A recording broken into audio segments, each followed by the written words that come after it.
Muito boa noite a todos. Estamos aqui de volta em mais um programa onde estamos estudando o livro O que é o Espiritismo de Allan Kardec.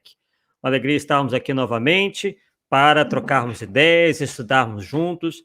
Este livro, assim como todos os outros de Allan Kardec, se fazem tão necessários ainda mais nos dias de hoje, não é mesmo?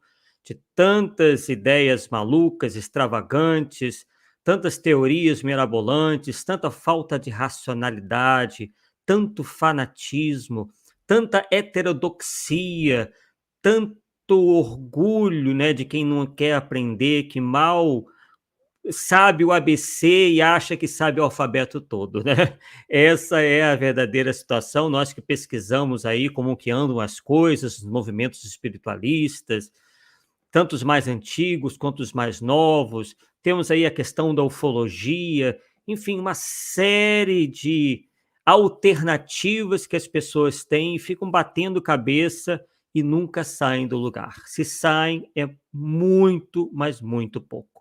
E aí a gente vê a necessidade imperiosa de nós colaborarmos com a difusão do espiritismo. Por isso que o nome do nosso canal é Arthur Azevedo, para identificar, né, quem é o responsável e o objetivo, que é a difusão espírita, tão necessária, porque, pessoal, olha, a coisa está ficando cada vez mais feia. A gente se embrenha aí nos canais de WhatsApp, de Instagram, redes sociais, está uma loucura completa. As pessoas perderam assim, não são simplesmente, né, diferenças de opinião, que às vezes dá para conviver, entendeu? Também não dá para, nesse estágio que nós estamos, todos pensarmos igual, né? Isso é uma utopia para o mundo que a gente vive. Mas não precisava pensar tão diferente, né? Ao ponto de, por exemplo, pessoas acharem que um criminoso possa curar. É, né? Nos deparamos aí com pessoas num grupo aí num desses médios, pseudo-médiuns aí que andam por aí, e nós comentamos sobre Sai Baba, porque começou a elogiar, e né, eu logo taquei o vídeo lá do documentário sobre o Sai Baba, e não, é assim mesmo. Aí dá uns exemplos completamente, né? Quer dizer, realmente fica difícil. O pior disso tudo não é o desconhecimento, é a presunção do conhecimento. Isso é que é o pior.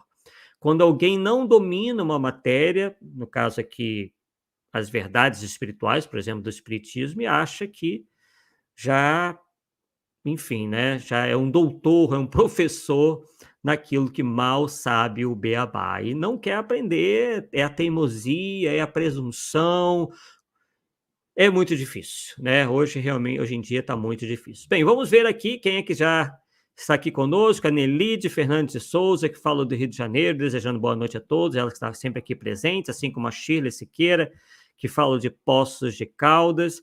E a Estela Luzes, que fala lá de Dallas, nos Estados Unidos. Na minha opinião, talvez a melhor cidade hoje em dia de se morar nos Estados Unidos. Uma série de razões aí. Bem, então vamos lá, vamos dar prosseguimento, né, ao nosso estudo de Allan Kardec. É ele que efetivamente tem a palavra final, né, ele como que demonstrou ter as qualidades morais e intelectuais para efetivamente ser acreditado, né, não é um qualquer que surge do nada, né, com umas ideias bizonhas que, não, enfim, não, né, sem... é engraçado, né, quando alguém tem uma empresa, né, mesmo pequena, ou de médio porte, ou de grande porte, eh, as pessoas geralmente, quando são donas da empresa, elas fazem uma um processo seletivo, não é mesmo? Pois é, no que tange a questão da espiritualidade, da religião, da filosofia, ninguém faz processo seletivo nenhum. Ninguém fica querendo saber quais são as qualidades, quais são os conhecimentos, ninguém faz teste com nenhum desses doidos varridos que aparecem por aí. Eles aceitam de primeira qualquer ideia maluca de um sujeito que surgiu ontem que nem sabe de onde veio. Mas quando se trata das coisas materiais, todo mundo é super meticuloso, sempre escolhe as coisas melhores, né? Quando alguém vai fazer um serviço mal feito dentro de casa, reclama. Mas quando se fala de religião, de crença, se aceita qualquer coisa, né? Já repararam isso? Pois é, né? Bem, Denite Fernandes aqui dizendo, né? O projeto, não é, Arthur? É destruição e descrédito das doutrinas cristãs, é a relativização da moral e da ética. Exatamente. E é por isso que nós vemos esses espiritualistas genéricos, geralmente com sentimentos e propostas anticristãs, bajulando tanto determinadas ideologias que são justamente antítese deles, mas que combatem as mesmas coisas, né? Eles combatem as mesmas coisas. Helena Blavatsky, por exemplo, detestava quando se falava em Jesus, né? Quando se falava em cristianismo, ela se arrepiava toda, né? Então, ela fundou essa ordem de coisas aí, né? Que depois veio a New Age, né? O movimento New Age na década de 60 e 70, que também foi terrível, né? E, obviamente, essas correntes político-ideológicas adoraram, né? Porque ajudaram, serviram de marionete para que eles adquirissem cada vez mais força. Bem, então vamos lá, vamos continuar exatamente de onde nós paramos, né, no estudo anterior, que é justamente aí, ó, onde Kardec nos diz o seguinte: se adotei os termos espírita, espiritismo, é porque eles exprimem, sem equívoco, as ideias relativas aos espíritos. Então, como nós tínhamos dito anteriormente, né, que o objeto de estudo inicial de Allan Kardec era o espírito, ou eram os espíritos. Esse era o objeto fundamental de estudo, porque sem os espíritos não haveria espiritismo, né? Esse é o princípio fundamental da sobrevivência da alma, isto é, que há espíritos, e a comunicabilidade, né? Daí, então, Kardec privilegiou um termo que estivesse intrinsecamente ligado a essa ideia, espírita e espiritismo, né? Lembrando que o sufixo ismo quer dizer doutrina de, né? Então, espiritismo, a doutrina de quem? Dos espíritos, né? Então, ele, como bom conhecedor de línguas, principalmente a sua própria, o francês, né? Uma língua derivada do latim, uma língua românica, soube muito bem, né, verificar que esse termo, que embora não tenha sido criado por ele, né, fosse utilizado, e aí ele efetivamente deu razão, né, deu uma linha para o estudo, não só se utilizando da palavra certa, mas também fazendo com que o espiritismo pudesse prosperar. Esse foi a grande missão e o grande trabalho de Allan Kardec. Então, todo espírita é necessariamente espiritualista, claro, porque entende que há algo além da matéria, né? Então, todo espírita é espiritualista, mas nem todos os espiritualistas são espíritas, né? Então, espiritualismos é que não faltam. Esses sim podem ser utilizados no plural, porque existem várias correntes muito bem definidas dentro do espiritualismo, né? Agora, espiritismo é um só, é o único que sobreviveu. Teve o espiritualismo moderno, né, lá no mundo anglo-saxão, esse já nem existe mais, né? Então, espiritismo é um só. Isso, muita gente aí fazendo confusão, a academia querendo forçar a ideia de que há vários espiritismos e que Umbanda é espiritismo, que Candomblé é espiritismo, porque eles querem passar essa ideia, né, de abraçar todo mundo, da pluralidade. Só que pluralidade não pode estar acima do que as coisas efetivamente são, né? Espiritismo é espiritismo, Umbanda é Umbanda, Candomblé é Candomblé, enfim, e vamos levando a vida. Não é misturando que você vai formar, você vai respeitar. Não, respeitar é dizer exatamente o que as coisas são. Isso que é respeitar. Não é misturando tudo e colocando tudo no mesmo saco, né? Como diz no popular, né?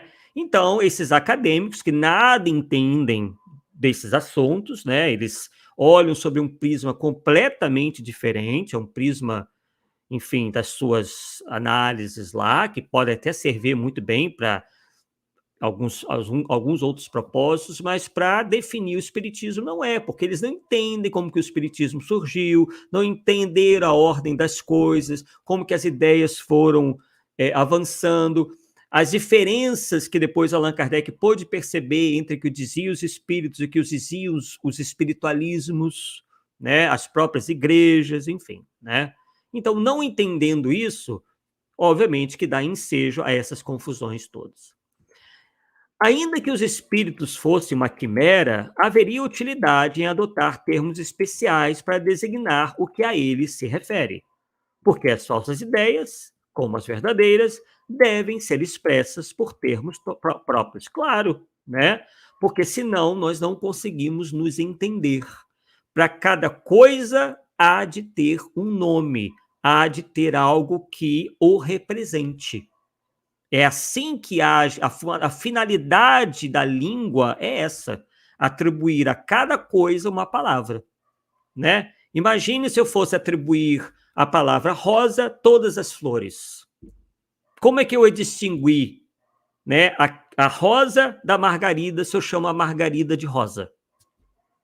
Porque a margarida é uma flor de uma outra espécie completamente diferente da que dá origem à rosa.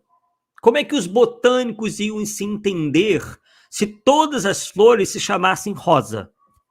Ou se chamassem margarida? Ou se chamassem, enfim, qualquer outro nome? Né? A mesma coisa, por isso que nós somos defensores intransigentes de chamar a doutrina espírita de espiritismo. Por mais que Kardec tenha falado, né, do espiritismo antigo, né, e tudo mais, é porque a ideia dele ainda não estava completamente formada sobre aquilo que o espiritismo iria se tornar, que é efetivamente uma doutrina filosófica, uma filosofia espiritualista, né, que só com o tempo, na medida que os espíritos foram se comunicando, né, é que ele pôde aquilatar esta realidade que então saltou aos olhos do codificador.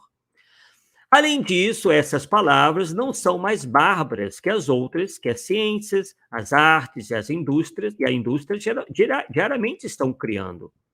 Com certeza, elas não são mais do que aquela que Gall imaginou para sua nomenclatura das faculdades, como secretividade, alimentividade, aficionividade, nossa, que palavrões, né? Mas são neologismos que se fazem necessários, né, por vezes, para nomear as coisas novas. Isso acontece em todas as áreas do conhecimento, e a língua, né, é algo vivo, né?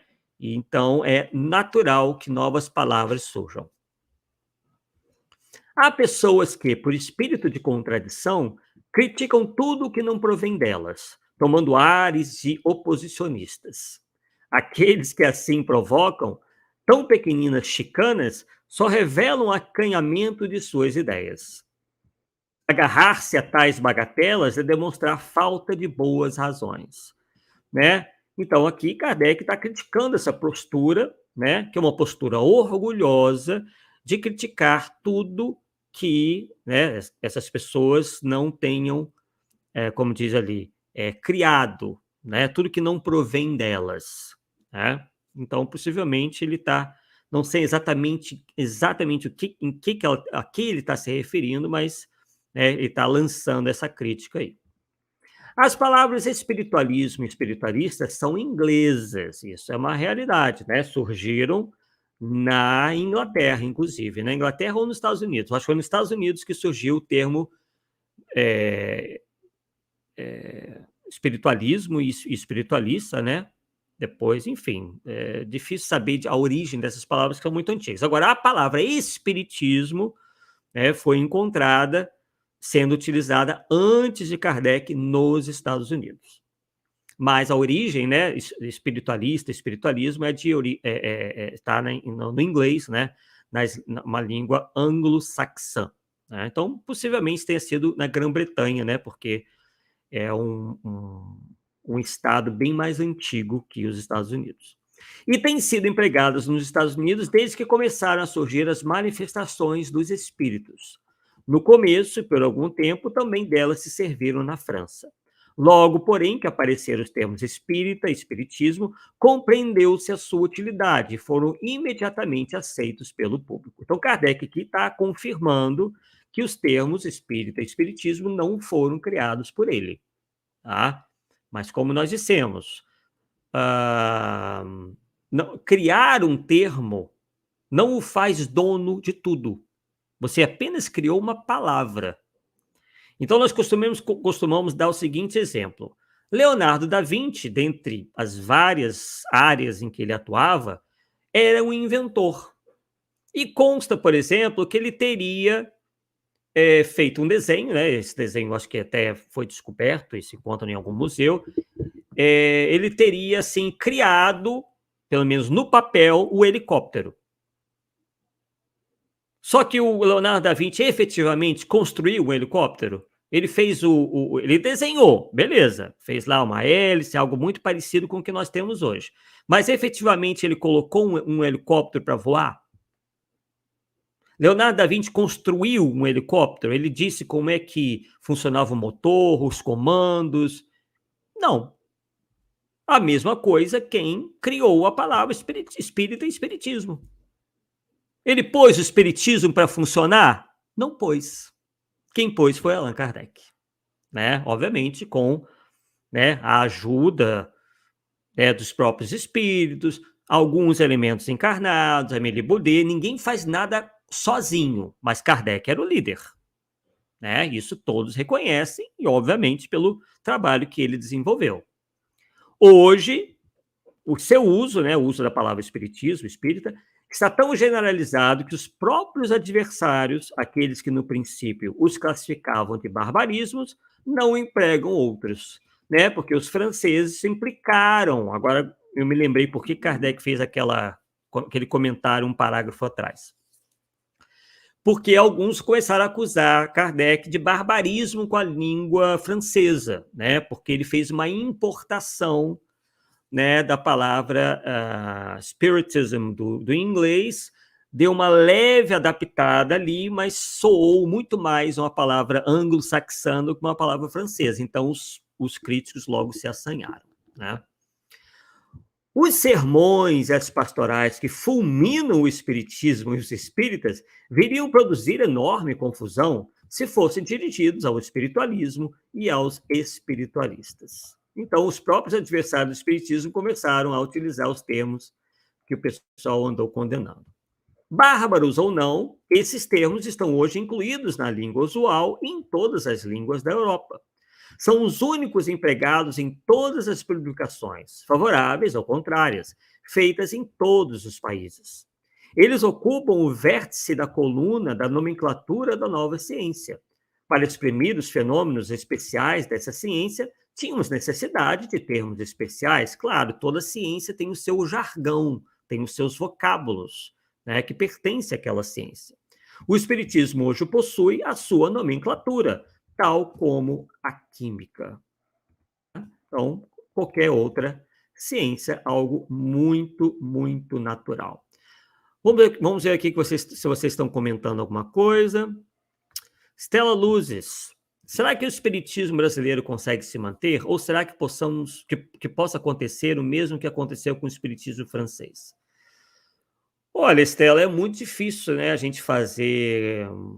Eu sei que você também sabe disso, que é difícil a gente fazer qualquer previsão, mas a situação está muito difícil, né? Assim, há uma diluição cada vez maior do espiritismo, né? Cada vez mais você vê o que ensina a doutrina espírita, efetivamente, nas obras de Kardec, sendo misturados a outras concepções, a outras visões, outras explicações, e está ficando cada vez mais complicado, né? A coisa, como o espiritismo, isso é uma vantagem, mas ao mesmo tempo também tem o outro lado, né? Como o espiritismo não tem um Vaticano, não estou defendendo aqui, tá? Mas como não tem um comando central, a coisa ficou muito solta, né? Então, há uma vantagem, sim, do espiritismo não ter uma hierarquia sacerdotal, não ser como a Igreja Católica, que tem aquela centralização no Papa, embora nem tudo passe pelo Papa, né? A Igreja também tem certa as igrejas, as paróquias, enfim, tem certa autonomia até certo ponto, né? Mas estão submetidas, de certa forma, ao Vaticano de maneira geral. Então, no Espiritismo não tem isso, né? A Federação Espírita Brasileira, que poderia, talvez, né, sem, obviamente, impor nada a ninguém, mas pelo menos apresentar algo assim mais substancial para nos organizarmos, pouco tem feito, né? Não estamos dizendo que não tenha feito nada, que não tenha sua importância, mas acredito que está muito aquém do que poderia, né? Poderia muito bem, efetivamente, fazer um trabalho de conscientização, de apoio. Bem, isso ocorre até certo ponto, né? Então, nós não sabemos o que realmente vai acontecer, né? Só sei que realmente o número de pessoas que adentram o espiritismo, mas que misturam o espiritismo com uma série de ideias completamente assim, sem nexo nenhum, anda aumentando vertiginosamente. Bem, a Sheila Siqueira dizendo o seguinte: espiritismo tem fundamento, portanto é único e tem identidade. Exatamente. E a Estela Luz dizendo novamente: o orgulho ofusca a razão. Isso mesmo. Né? Ninguém hoje quer ter a humildade de querer rever as suas opiniões. Né? E isso é muito ruim. É muito ruim mesmo, né? Um orgulho desmedido, uma presunção absurda, né? Gente querendo saber mais do que cientistas, do que, enfim, tá nas suas matérias, querendo dar uma de querer saber. Gente, impossível a gente querer saber tudo, ter resposta para tudo, mesmo sendo espírita. Né? Em tudo a gente tem que pesquisar para poder entender. Né? Não pode ser assim. Um conhecimento sólido, baseado na verdade, não se constrói de um dia para o outro. Né? E as pessoas hoje não querem ler, não querem estudar, não querem pesquisar, não querem se aprofundar, então ficam, obviamente, presas fáceis desses enganadores que estão se multiplicando numa velocidade incrível. A internet, embora seja uma grande invenção, deu voz aos idiotas. Essa é a realidade. Estou falando aqui do espiritualismo mesmo. Né? Hoje, qualquer um abre um canal na internet e começa a falar um sem número de coisas, sem pé nem cabeça. Incrivelmente, quanto mais besteiras a pessoa fala, maior é o número de adeptos. Para vocês verem como é que a coisa está virada completamente. É impressionante. Realmente uma doença, uma espécie de doença, um vírus, né? É que talvez vocês não tenham visto que eu ando vendo. Estou completamente apavorado. Porque antes era uma coisa que você conseguia controlar, assim, saber o que estava acontecendo. Hoje se multiplica numa velocidade incrível. Cada dia a gente descobre um guru novo por aí. Não precisa ser o guru indiano lá Sai Baba, não. É um guru mesmo ocidental, criando teorias hipermirabolantes e se dizendo assim, o suprassumo do conhecimento universal. Uma coisa assim absurda. Bem, então vamos lá. Cela Luz dizendo: ninguém está aberto a ouvir e realmente a discutir os pontos de cada um. Exatamente. Ninguém está aberto a, pelo menos, debater, a ouvir o outro, a ouvir e também estudar os fundamentos. Defendem coisas sem prova nenhuma. A gente está vendo aí na questão da ufologia, enfim, também das outras maluquices, dos espiritualismos, né? E olha que tem a internet nas mãos. Eu dizia lá no nosso último programa, né, essa que nós fizemos sobre os implantes de alienígenas, eu estava dizendo justamente isso. Gente, nós temos a internet que é maravilhosa, é só saber selecionar. Em 1 minuto você faz uma pesquisa que pode ser incrível, que vai te passar muito conhecimento, mas a gente tem que ter discernimento, não pode cair no primeiro site maluco, no primeiro canal maluco, né? Não sabe de um tema? Ouve outro, ouve um terceiro, ouve quantos forem necessários. E veja, e confronte, né? Vá sempre é bom um especialista, né? Das ciências naturais, por exemplo, né? Temos ali a biologia, a química, a física, temos a astronomia que nos ensina tanta coisa, a geologia, a arqueologia, a paleontologia, e elas convergem. Agora, nos espiritualismos não há convergência, cada um dizendo uma coisa. Por quê? Porque é a imaginação humana que está atuando. Não é que existe a prova naquilo ali, não existe a substância. Não, é pura imaginação, é ficção científica. As pessoas hoje estão entrando na onda, não só hoje, né? Eu tenho mostrado isso já há um tempão nos vídeos. Entro na onda, antigamente era realismo fantástico, e agora na ficção científica. E formam opinião na base do que a ficção científica está dizendo. Acha que aquilo tudo pode ser verdade. É impressionante, realmente, o nível de alienação místico-religiosa. Isso demonstra a falência das religiões dogmáticas tradicionais. Como elas não têm oferecido a resposta, né? Então as pessoas se cansam daquilo, né? Se cansam das igrejas, se cansam daquela coisa monótona, e aí acabam também, né, indo por esses caminhos tortuosos aí, desse espiritualismo blavatskiano, teosofias da vida e outras aberrações mais. Céu Luz dizendo o seguinte: ninguém quer estudar os clássicos do espiritismo. Exatamente, somos também defensores disso, porque dizem que o português é muito difícil. Claro, elas não estudam, não leem. É isso que dá. Nós também já falamos isso várias vezes. O pessoal acha que a gente está querendo ser presunçoso. Nossa, está exigindo demais. Não, gente. É porque hoje a mentalidade é essa da mediocridade completa. Os meus tios, a minha mãe, se comparar, por exemplo, o português, a letra, a redação dos meus tios, mãe, que nasceram lá na década de 30 e 40, a letra era maravilhosa, o português, e pessoas que nenhuma da geração da minha mãe fez faculdade. Acho que só um filho mais novo que se formou em direito.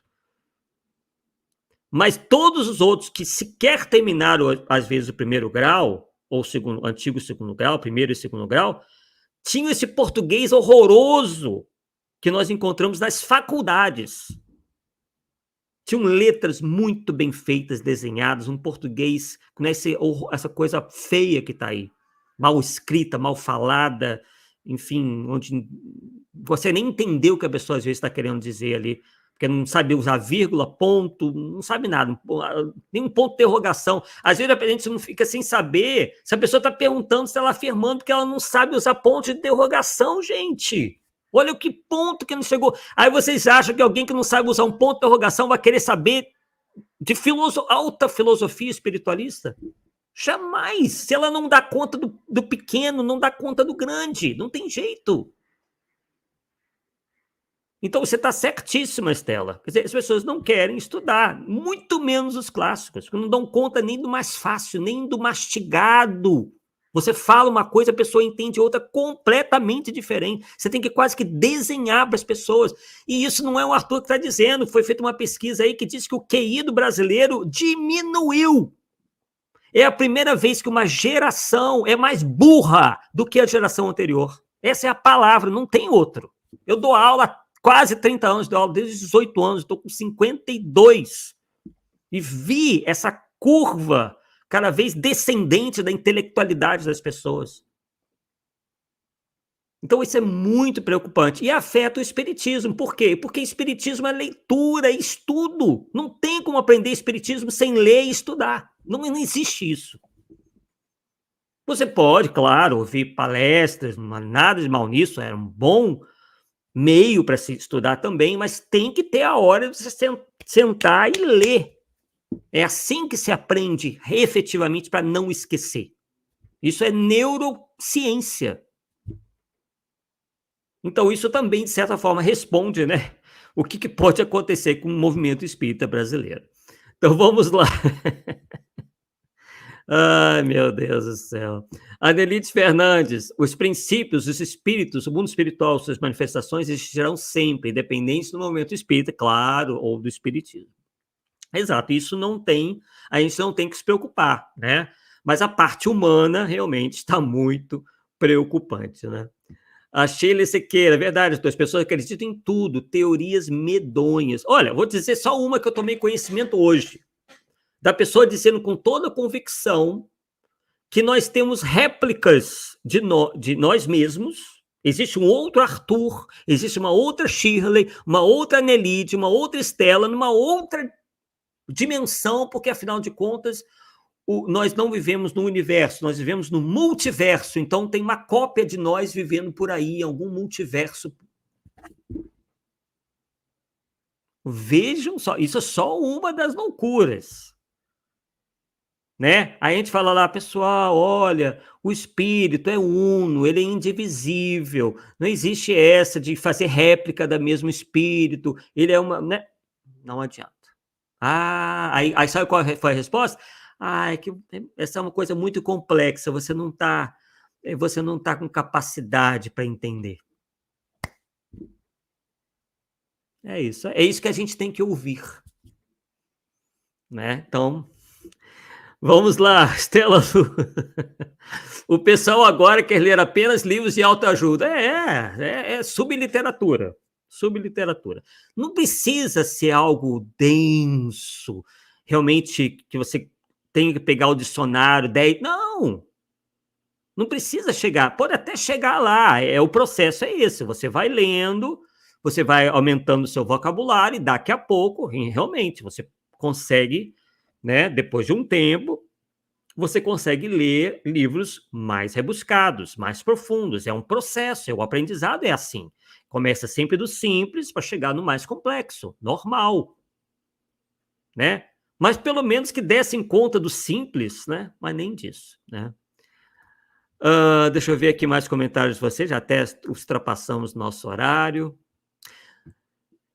Exatamente, Stella. As crianças não sabem escrever em letras cursivas. E o pior é que até nos Estados Unidos, né, que é um país de primeiro mundo, na minha opinião, assim, não é minha opinião, né, que é a maior potência econômica, e a questão da letra cursiva já vem caindo em desuso já há um bom tempo. Eles não entendem bem letra cursiva. Mas no Brasil existe essa tradição, né? E nem isso, né, as crianças estão sabendo utilizar, mesmo com a tradição, né, da escola brasileira de utilizar as letras cursivas. Sheila Siqueira, geralmente as pessoas ingênuas são presas fáceis desses impostores, exatamente, porque essas pessoas aceitam qualquer coisa sem questionar a veracidade. Perfeito, é bem isso mesmo. Nelide Fernandes, todo projeto sendo realizado, emburrecer a população para melhor dominar. Exatamente. É por isso que as escolas brasileiras estão desse jeito, né? Caindo aos pedaços, com professores intelectualmente caindo aos pedaços também, né? Então, mesmo nível da população, os professores andam reproduzindo, né? Daí o nível só cai. Nelite Fernandes perguntando, onde estará o outro Arthur? Pois é, eu quero saber onde é que está o meu outro eu. Meu Deus do céu. Ai, ai.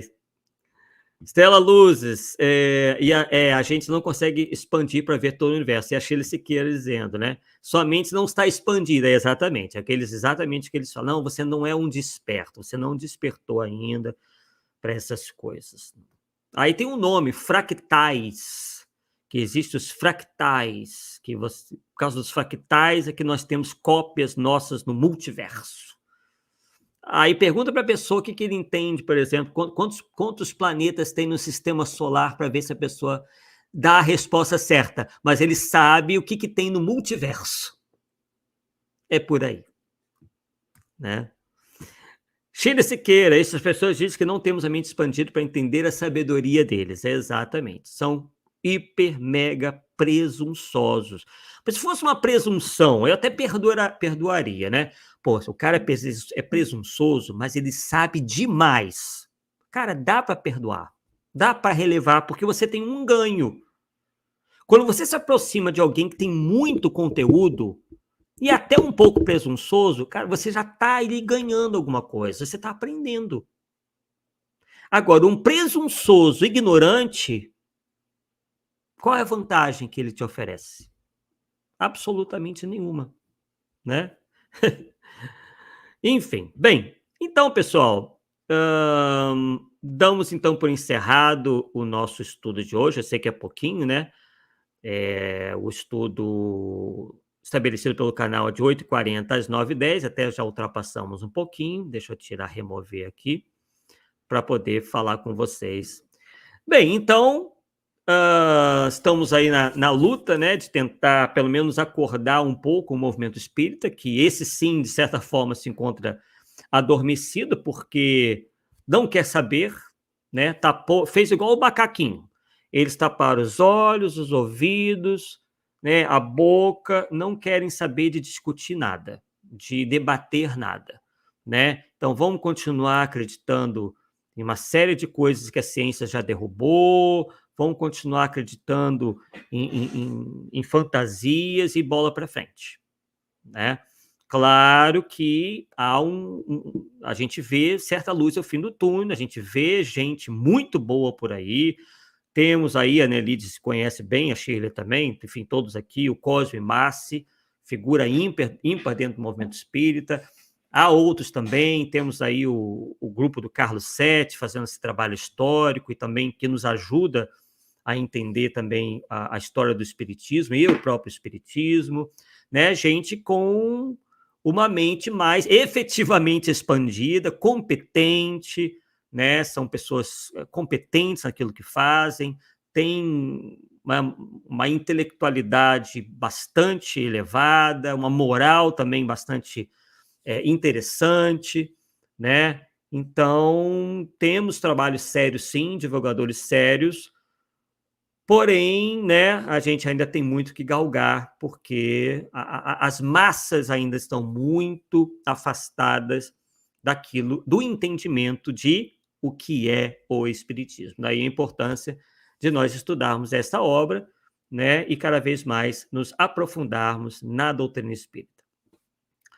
Bem, antes de nós terminarmos, essa luz diz o seguinte: é o que acontece aqui com os cults aqui nos Estados Unidos. Tem muita coisa aí também estranha, né? A gente poderia até dizer que, embora os Estados Unidos seja um país que nós também amamos, muita dessas besteiras vem daí, né? Temos que convir que tem muita gente que andou talvez fumando demais, né? Ou bebendo demais e que tem uma imaginação muito forte, né? E acabam aí exportando esses espiritualismos malucos aí para o resto do mundo, né? Mas, obviamente, que não vamos generalizar, tem muita gente boa, muita gente competente, lúcida, também nos Estados Unidos, e é uma pena que os americanos não se interessem pela doutrina espírita ainda, né? Quem sabe, né, os brasileiros que lá estão possam, aos poucos, possam despertar os americanos para essa bela doutrina que, obviamente, não enfeixou toda a verdade, porque nós não teríamos capacidade de entender toda a verdade, mas nos dá o caminho certo para que nós cheguemos lá dentro, obviamente, da nossa atual capacidade de compreensão. E é a terceira revelação e vai demorar muito ainda para que haja a quarta, porque a gente, né, ainda o espiritismo é uma doutrina muito nova e tem gente aí já se arrogando em querer corrigi-la ou colocar alguma coisa acima do espiritismo, né? Sendo que não aprenderam absolutamente nada da terceira e já querem pular por uma suposta quarta revelação. Bem, pessoal, então agradeço aí a vocês. Estaremos no sábado, né? Vamos divulgar também, fazendo um estudo, né? Que já, inclusive, já andei divulgando, mas vou relembrar para vocês no sábado, às 10 horas da manhã, num grupo que estuda filosofia e também o espiritismo. Então, muito interessante, né? Recebemos esse convite para falar sobre o nosso livro Atlântida. E como é um pessoal voltado para a filosofia, a gente vai aprofundar um pouco mais né, esse nosso estudo sobre a Atlântida, dando ênfase, obviamente, na ciência, né? Porque ela que efetivamente está muito ligada a isso aí, mas também a filosofia com Platão, enfim, com pensamento grego, que obviamente vai ajudar bastante a quem estiver ouvindo, né, a entender melhor essa questão de Atlântida, a questão dos mitos, né, que foram muito importantes, né, porque a Grécia é o berço, né, daquilo que nós podemos chamar de civilização. Ela que foi o pontapé inicial para muita coisa que, inclusive, resiste e existe até hoje. Bem, Estela, eu vou colocar no canal, tá? Eu vou passar direitinho. Eu vou colocar aqui, Estela, para você o link, depois que terminar, eu vou colocar o link do grupo do WhatsApp, tá? Lá do Amélie Boudet. E aí, pelo grupo do WhatsApp, você vai, né, assim como os outros que estão aqui, muitos tem o meu WhatsApp direto, né? Mas muitos também ficam sabendo pelos grupos de WhatsApp. Então, eu vou mandar o link direitinho para poder te informar melhor sobre o que você tem que fazer para poder assistir a esse estudo que nós lá faremos. Ok, pessoal, então agradecemos mais uma vez e até a próxima. Tchau, tchau.